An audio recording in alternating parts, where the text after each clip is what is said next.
Hey guys, welcome to another video. Thor, Chris Hemsworth, has been part of the MCU since its first phase of films.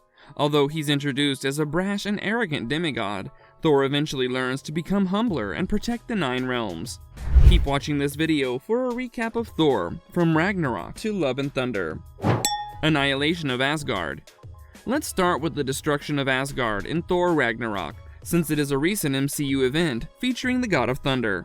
Thor, Loki, Bruce Banner, the Hulk, Mark Ruffalo, and Valkyrie, Tessa Thompson, escape the gladiator planet Sakaar and fly to Asgard to rescue Heimdall, Idris Elba, and the other Asgardians flee Hela, Cate Blanchett. Since Hela is too powerful, Thor resurrects Surtur, Clancy Brown, to kill Hela and Asgard. Thor and his troops are away from the planet before it explodes, but Thanos, Josh Brolin, Sanctuary 2 intercepts their ship. Things get gloomy in Avengers Infinity War, the following Thor film.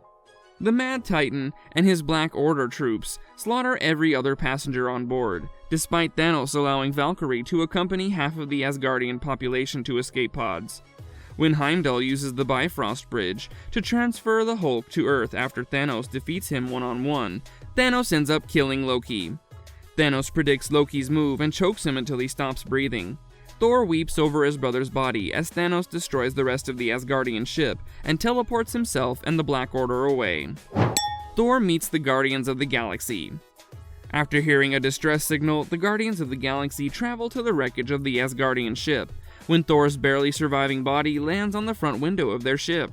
After getting him inside and waking up, Thor informs the Guardians what occurred, to which Gamora, Zoe Saldana, explains Thanos' plot to wipe out half of all living creatures in the universe. At one point, Peter Quill, Star-Lord, Chris Pratt, tries to imitate Thor because he's jealous of him and his very fit physique. Thor then screams that he needs to journey to a neutron star named Nidavellir to build a new weapon powerful enough to fight Thanos after Hela destroyed Mjolnir. In Thor Ragnarok, Rocket Raccoon, Bradley Cooper, and Groot, Vin Diesel, decide to tag along because the former is interested in all the weapons made in Nidavellir, and takes the ship's space pod to the planet, while the rest of the Guardians travel to the decapitated celestial head, known as Nowhere, to stop Thanos from finding the Reality Stone. On their approach to Nidavellir, Rocket comforts Thor over the loss of his loved ones, and the latter speaks about how he's utilizing his current feelings, rage, vengeance, fury, loss, and regret, as motivators for ending Thanos. "What more can I lose?" says Thor. Rocket then offers Thor a new eye to replace the one that Hela took out during their one-on-one fight in Thor Ragnarok. What a lovely rabbit! Creating Stormbreaker. When the group arrives at Nidavellir, neither the core nor the enormous rings that surround it are sealed. After attacking the group, the giant dwarf king Atri, Peter Dinklage, who also created the weapons Nidavellir is renowned for, recognizes Thor and wonders why Asgard never shielded them. Then he goes on to explain that he created the Infinity Gauntlet for Thanos because he believed that the Mad Titan would spare the 299 other dwarves who were housed inside the structure if he fulfilled the request. Sadly, Thanos killed them anyway, spared Atri, but rendered his hands incapable of producing any more weapons. After Thor convinces Atri that they can end Thanos together, the Dwarf King shows them a mold of Stormbreaker, an Asgardian axe so powerful it can summon the Bifrost by reawakening the dying star.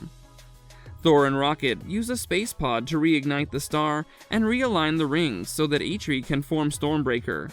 The star's mechanism breaks, so Thor reopens the iris and takes the full brunt of the star, but can keep it open long enough to smelt the weapon's parts. Atri needs the axe to keep him alive, but can't find the handle, so Groot, who's most seen playing a video game, puts the pieces together and then cuts it off. Thor uses Stormbreaker to transport himself, Rocket, and Groot to Wakanda, where he ends Thanos' henchmen and yells, "Bring me Thanos!" During the fight, Captain America, Chris Evans, notices Thor's new haircut and beard. Thor introduces Rogers to Tree Groot. Groot says, "I'm Groot." Roger replies, "I'm Steve Rogers."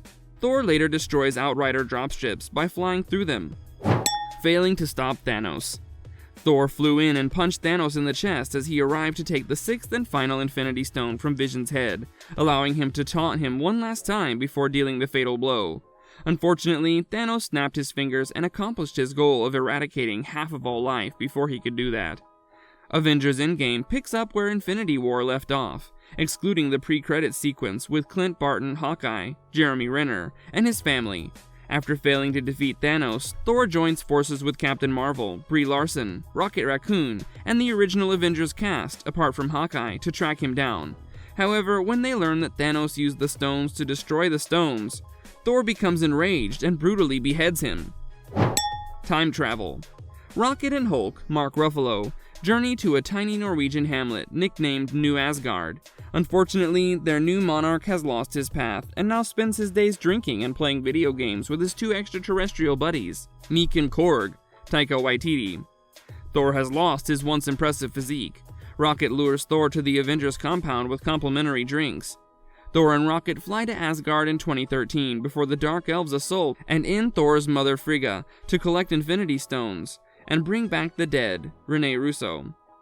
The God of Thunder talks to Frigga before returning to 2023, with Rocket, the Reality Stone, and his old hammer.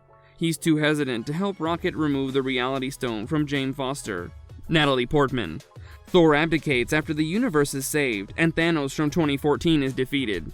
Valkyrie succeeds him. He can learn his goal by traveling alongside the Guardians of the Galaxy. Everybody wins in Thor: Love and Thunder. Thor: Love and Thunder, directed by Taika Waititi, is the God of Thunder's first MCU appearance following Endgame, but it also could be his final. The preview for the movie suggests that Thor will embark on a voyage of self-discovery, and that he will end his career as a superhero. Of course, such plans might not last very long, because Christian Bale is slated to deliver the hurt as Gore the God Butcher, the movie's major adversary. Additionally, Natalie Portman is slated to wield the original Asgardian hammer, which has been seemingly rebuilt, as Jane Foster, adding to the speculations that Thor: Love and Thunder may be a Logan-esque conclusion for Hemsworth in the role. This is true even though Captain America brought the 2013 Mjolnir back to its proper point in time. With that, we come to the end of the video. Don't forget to subscribe to our channel and hit the bell so you don't miss out on future videos. If you enjoyed the content, then do leave a like. So until next time, take care and goodbye.